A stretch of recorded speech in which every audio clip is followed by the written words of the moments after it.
নমস্কার শ্রোতা বন্ধুরা, আমরা দুই সই মনামি ও গায়ত্রী আবার আপনাদের স্বাগত জানাই আমাদের এই সইয়ের মঞ্চে। সইয়ের আজকের নিবেদন ভালোবাসি তোমায় গল্পের ৬৪তম পর্ব। আমাদের সইকে সাবস্ক্রাইব করতে ভুলবেন না যেন। তবে শুনতে থাকুন ধারাবাহিক প্রেমের গল্প ভালোবাসি তোমায়। আমরা আমাদের পূর্ববর্তী পর্ব থেকে জানতে পারলাম যে বিনয়দা একটি ষড়যন্ত্র করে সুগন্ধা এবং অপূর্ববাবুর বিয়েটা বন্ধ করে দেয় এবং সেখানে নিজে সুগন্ধার সাথে বিয়ে করে নেয়। এর পরবর্তীতে কি হলো সেটি জানতে হলে আমাদের সঙ্গে থাকুন। দুজনেই চমকে উঠে আমতা আমতা করতে লাগলেন মেয়ের কথা শুনে। অপূর্ববাবু হেসে বলেন, আরে তোর মা তো রেগে বসে আছে, তাই বলতে এসেছিলাম ওই সোহমের কথা। কথাগুলো বলেই অপূর্ববাবু অরুণা দেবীকে বললেন, আরে শোনো না, সোহমের সাথে আমার কথা হলো কিছুক্ষণ আগে। অরুণা দেবী এক অবাক করা দৃষ্টিতে অপূর্ববাবুর দিকে তাকিয়ে রইলেন। তুমি কথা বলেছ ছেলেটির সাথে? অরুণা দেবী এই চোখের ভাষা পড়তে গিয়ে অপূর্ববাবু এবার থতমত খেয়ে যান। উত্তর জানার জন্য স্থির দৃষ্টিতে তাকিয়ে আছেন অরুণা দেবী। অপূর্ববাবু বলেন, হ্যাঁ ওই আর কি, বিতিশা এসে ফোনটা ধরিয়ে দিল, বলল লাইনে আছে, কথা বলতে চায়। কি করব বলো, মেয়ে যখন পছন্দ করেছে আর ফোনে লাইনে আছে তাই কথা বললাম। না বললেই বরঞ্চ আবার ভাববে বিদিশার বাবা কেমন যেন, তাই বলতে পারো একরকম বাধ্য হয়েই আর কি। অরুণা দেবীর তরফ থেকে অদ্ভুত এক নিস্তব্ধতা ছেয়ে আছে। বিদিশা আর অপূর্ববাবুর বুকটা কেমন যেন ঠিপ ঠিপ করতে থাকে ভয়ে। বিদিশা অজান্তেই বাবার হাতটা ধরে ফেলল। অরুণা দেবী অবাক চোখে অপূর্ববাবুর দিকে চেয়েছিলেন। কথা শেষ হতেই বললেন, বাহ বাহ বাহ, কি সুন্দর বলিহারি সংসার আমার।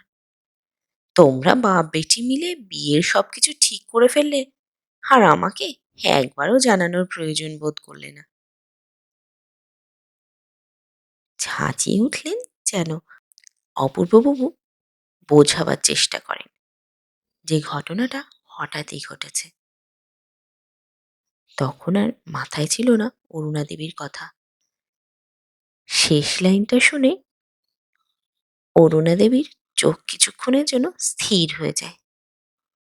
বলেন, হ্যাঁ জল জ্যান্ত মানুষ আছি বাড়িতে, তোমাদের দুজনের একবারও অনুভব হলো না যে আমি আছি, বিতিশার মা?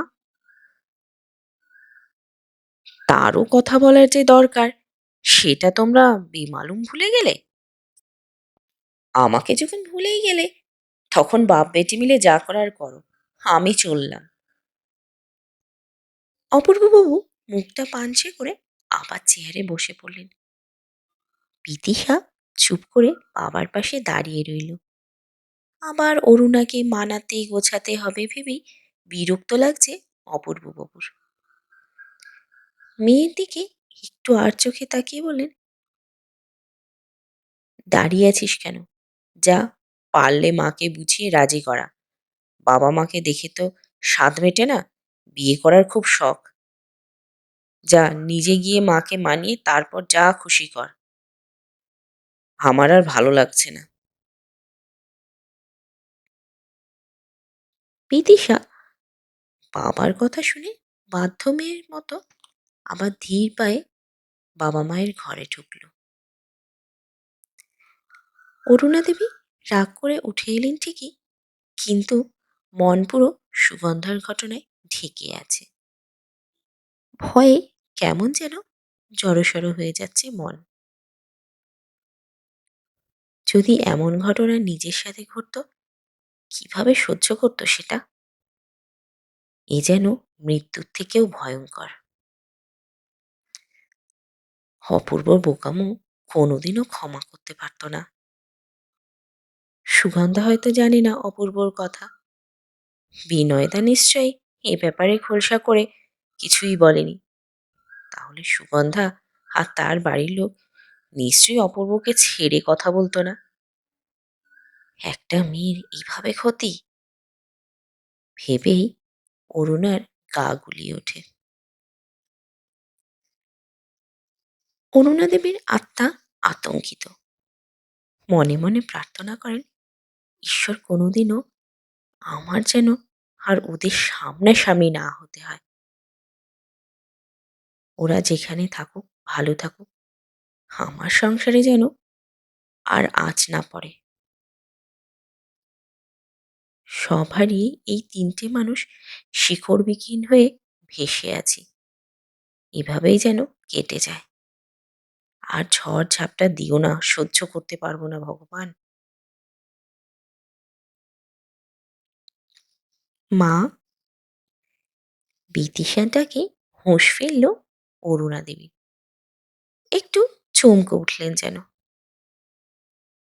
বিদিশা জিজ্ঞাসা করলো, কি ভাবছো মা? ড্রেসিং টেবিলের সামনে বসে। অরুণা দেবী এতক্ষণ খেয়াল করেননি যে তিনি কোথায় বসে আছেন। নিজেকে সামলে বললেন, কি জানি কি ভাবছি, এত কিচ্ছু ভালো লাগছে না। বিদিশা মায়ের পায়ের কাছে বসে অরুণা দেবীর কোলে মাথা রেখে বলল, বিশ্বাস করো মা, সব এত তাড়াতাড়ি হয়ে গেল, আমারও বোঝার বাইরে ছিল। বাড়িতে এসে কিভাবে বলবো বুঝতেই পারছিলাম না, তারই মধ্যে এত কাণ্ড হয়ে গেল। তুমি তো কথা বলেছ মা, অনেকটা সময় তো আমাদের সাথে কাটালো সেদিন।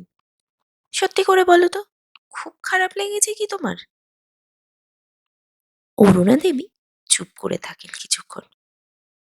মাথার মধ্যে সুগন্ধা যেন জাঁকিয়ে বসে আছে, বেরোচ্ছেই না যেন।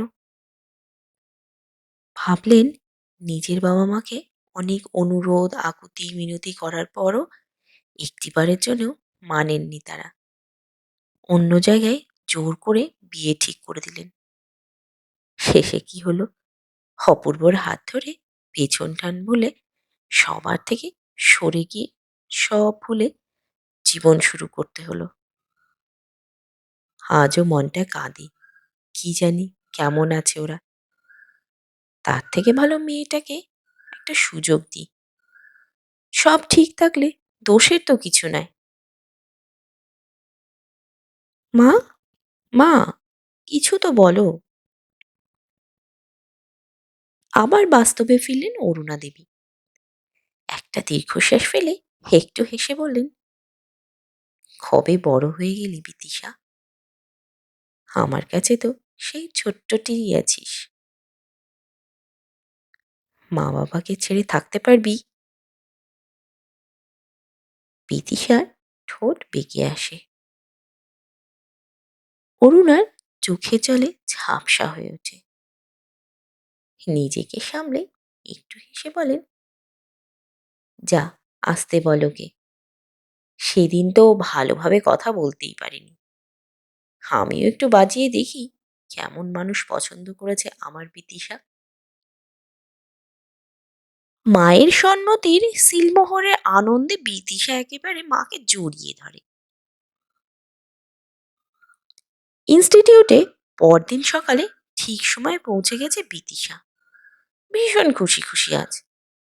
বাবা মায়ের সম্মতি পেয়ে গেছে, এখন আর ওকে পায় কি। ভীষণ সুন্দর এক উজ্জ্বল উপস্থিতি বিদিশার, সেই প্রথম দিনের মতো।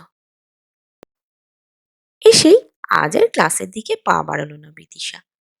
রিসেপশনের পাশে ওয়েটিং এ বসলো। মৌমিতা অবশ্য তখনও আসেনি। সোফাতে বসে বিদিশা সোশ্যাল নেটওয়ার্ক খুলে স্ট্যাটাসে যেখানে সিঙ্গেল পরিবর্তন করে কমিটেড লিখল।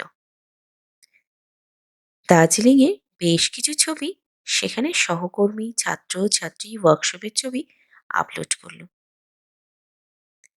সাথে বিদিশা আর সোহমের বেশ কিছু সুন্দর মুহূর্তের ছবি পোস্ট করলো। ভীষণ ইচ্ছে হচ্ছিল হীরের আংটির এক ঝলক দেখানোর জন্য, কিন্তু এত কিছু হয়ে যাওয়ার পর আংটি নিয়ে মাতামাতি আর ভালো লাগছে না। এটা একান্তই নিজস্ব থাক। নিজের দুনিয়াতেই মজে ছিল বিদিশা। আয়ুষী কখন পাশে এসে বসেছেন জানে না। বিদিশা, নিজের নাম শুনে চমকে উঠল বিদিশা। তাকিয়ে দেখে আয়ুষী। পাশে বসা আয়ুষী আজ ভীষণ ম্লান চেহারা। বিদিশা জিজ্ঞাসা করলো, কিছু হয়েছে নাকি আয়ুষীদি? আয়ুষী কিছু বলতে গিয়েও চেপে যায়। জিজ্ঞেস করে, কথা হয়েছে স্যারের সাথে? বিদিশা বলে, ও আসবে একটু দেরিতে ছুটির অ্যাপ্লিকেশন দিতে। আয়ুষী একটু হেসে দিল মনে হয়। একটা দীর্ঘশ্বাস ফেলে বলল, কি অদ্ভুত ব্যাপার বলো তো। একটা সময় স্যার ছাড়া তুমি ইনস্টিটিউটে পাগলের মতো করতে, কিন্তু দেখো সময় কিভাবে পরিবর্তন শেখায়। স্যার ছাড়া তুমি দিব্যি সেজেগুজে এসেছো। কেউ চলে গেলে কিছুটা সময় কষ্ট হয়, কিন্তু ধীরে ধীরে অভ্যাস হয়ে যায়। কথাগুলো বলে আয়ুষী আর দাঁড়ালো না। ব্যাগ নিয়ে নিজের কেবিনে চলে গেল। বিদিশার বুকে আয়ুষীর কথাগুলো তীরের মতো লাগে। এমন করে তো আজ পর্যন্ত কথা বলেনি। এমন করে বলার মানে কি? আয়ুষীর চলে যাওয়াটুকু বিদিশা হাঁ করে তাকিয়ে থাকে। এমন সময় কানের কাছে গুড মর্নিং বলে মৌমিতা চমকে দেয় বিদিশাকে। চমকে গিয়ে স্বভাববশত মুখ হাত দিয়ে ঢাকলো বিদিশা। মৌমিতা ছুটতে এসে বিদিশার হাতটা ধরে বলল, এ বাবা, এখনো পড়ে আছো? কই দেখাও দেখাও, ভীষণ ভালো লেগেছিল আমার সেদিন, ভালো করে দেখতেও পারিনি। বলতে বলতে বিদিশার হাত থেকে আংটিটা খুলতে যায় মৌমিতা। বিদিশা রে রে করে ওঠে, বলে, এই মৌমিতা, করছোটা কি? এটা সোহম গিফট করেছে আমাকে, খুলো না।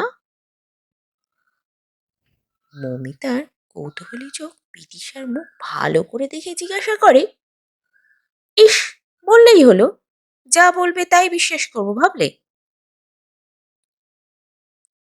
কেন মিথ্যা বলবো মৌমিতা? বিদিশা যেন আকাশ থেকে পড়ল। এই যে বললে খোলনি আংটিটা, না খুললে কি করে বাড়িতে টিকে থাকলে বলো তো? মৌমিতার কথায় বিদিশার মুখ লাল হয়ে ওঠে।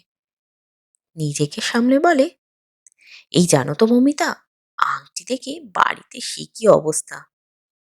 মা খুব ঝামেলা করেছে, তবে শেষ পর্যন্ত মেনেছে। সেই গল্প না হয় অন্য আর একদিন শোনাবো, আজ আর নয়। আসল কথা হলো, মা বাবা মেনেছে মৌমিতা, আর আমি ভীষণ খুশি। বিদিশার কথাগুলো মৌমিতা হাঁ করে শুনছিল। বিদিশার কথা শেষ না হতে মৌমিতা মুখ বেঁকিয়ে বলল, কেন মানবে না? বিয়ের আগেই যখন কেউ হীরের আংটি দেয়, বিয়ের পর সে আরো কত কি দেবে বলো তো। আর আমাদের মতো মধ্যবিত্ত পরিবারের বাবা মায়েরা ছেলে বিচার করে ওই টাকা আর গিফট দেখে। যে ছেলে যত ভালো গিফট দেবে সে তত ভালো। আসল খোঁজ খবর কতজন নেয় আজকাল বলো তো? আর এই জন্যই তো এত ডিভোর্স হয় আজকাল। মৌমিতার কথায় বিদিশা জ্বলে যায় যেন। উঠে দাঁড়িয়ে বলে, কি বলতে চাইছো কি মৌমিতা? আর চোখে বিদিশাকে মৌমিতা একবার দেখে মিচকি হেসে বলে, অত রিয়্যাক্ট করার মতো কিছু বলিনি ম্যাডাম। আর আপনাকে বলতে যাব কেন? আজকাল আশেপাশে দুনিয়ায় যা ঘটছে সেটাই গল্প করলাম। আপনি আবার নিজেকে নিয়ে টানছেন কেন কি? বিদিশার মনটা খারাপ হয়ে গেল। কে কিভাবে কি কথা বলে, সকাল সকাল সুন্দর মনটা খারাপ করে দিল এরা। মৌমিতাকে আর চোখে দেখে ক্ষুব্ধ মনে ক্লাসের দিকে পা বাড়ালো। ক্লাসে ঢুকে মনটা বড্ড অস্থির লাগছে। আয়ুষিদি আর মৌমিতার কথা বিদিশার মনে কাটার মতো খোঁচাচ্ছে। এমন করে কেন বলবে? বন্ধু ভেবে কিছু বলা ভালোবাসার এই কি অবদান? কেন বন্ধু বান্ধবরাই পিছন থেকে ছুরি মারে? বিশ্বাসের কি কোনো দাম নেই? যা খুশি তাই বলে যাবে? ভীষণ অপমানিত লাগছে। এদিক ওদিক ভেবে ভেবে মন খারাপের পাহাড় জমে যাচ্ছে। সোহমও যে কখন আসবে? আসুক আজ, তারপর এদের হবে। ম্যাডাম। হুম। ঘাড় ঘুরিয়ে দেখে পিয়ন দাঁড়ানো দরজায়। কি হয়েছে? রুদ্র স্যার আপনাকে কেবিনে ডাকছে। বিদিশার মনে ভয় উকি দেয়। আজ দিনটাই যেন কেমন। কি জানি উনি আবার কেন ডাকলেন। আচ্ছা যাও, আমি যাচ্ছি। পিয়ন চলে গেলে বিদিশাও রওনা দেয় পেছন পেছন। দরজা নক করে ঢুকলো বিদিশা। এক ঝলক রুদ্র স্যারের দিকে তাকালো। দেখলো অসম্ভব রকমের গম্ভীর হয়ে আছে মুখটা। চোখ নামিয়ে চেয়ার ধরে দাঁড়িয়ে রইল। রুদ্র স্যার বলেন, বসুন। বিদিশা একটু আঁটোসাঁটো হয়ে বসল। কারো তরফ থেকে কোনো শব্দ নেই। একটা সুচ পড়লেও যেন শোনা যাবে। বেশ কিছুক্ষণ পর রুদ্র স্যার বলেন, ম্যাডাম, ওয়ার্কশপ কেমন গেল? ভালো স্যার। নতুন কোনো অভিজ্ঞতা হলো? হ্যাঁ স্যার। তা কেমন মজা হলো? ভালো। আচ্ছা ম্যাডাম, একটা কথা জিজ্ঞাসা করি, সত্যিটা বলবেন। বলুন স্যার। এই যেদিন ওয়ার্কশপ শেষ হয় সেই রাতে আপনি আপনার রুমে ছিলেন না, এটা কি সত্যি? বিদিশার হৃৎপিণ্ড যেন হাতের মুঠোয় চলে আসবে। এখনই লাফাতে লাফাতে মনে হচ্ছে। ধীরে ধীরে চোখ তুলে তাকালো রুদ্র স্যারের দিকে। এক অসম্ভব নিষ্ঠুরতা স্যারের দুই চোখে। বিদিশার গলা শুকিয়ে আসে ভয়ে। এক দৃষ্টে তাকিয়ে তাকিয়ে স্যারের দিকে। রুদ্র স্যার ভীষণ গম্ভীরভাবে উঁচু গলায় জিজ্ঞেস করলেন, যা জিজ্ঞেস করছি উত্তর দিন। ভীত বিদিশা যেন কেঁপে ওঠে। তো বন্ধুরা, কেমন লাগলো আজকের পর্ব? আজকের পর্ব কেমন লাগলো তা কমেন্টে জানান প্লিজ। আপনাদের একটি মাত্র কমেন্ট আমাদের এগিয়ে নিয়ে যেতে সাহায্য করবে। আমাদের গল্পটি ভালো লাগলে লাইক, কমেন্ট ও শেয়ার করুন। আর হ্যাঁ, সইকে সাবস্ক্রাইব করতে ভুলবেন না যেন। আজ এই পর্যন্তই। পরবর্তী পর্বে আবার দেখা হবে। ধন্যবাদ। ভালো থাকবেন।